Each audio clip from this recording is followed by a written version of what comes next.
Hello lovely people, welcome back to Quick Guide. In today's short tutorial, I'm going to show you how can you clear your chat into Snapchat. So without any further ado, let's dive right into this exciting video.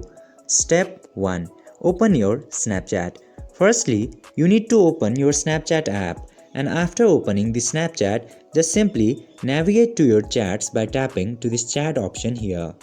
Step 2. Clear the chats. Now after coming to the chat section here, just tap to the profile of the person that you want to delete the chat with, and after tapping to the profile of the person, this chat and notification setting option will be shown.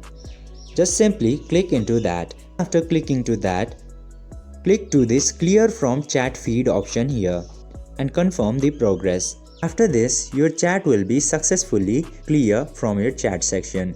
I hope this video was helpful for you. If yes, don't forget to like, share and subscribe to the channel to never miss another update. Thank you for watching this video.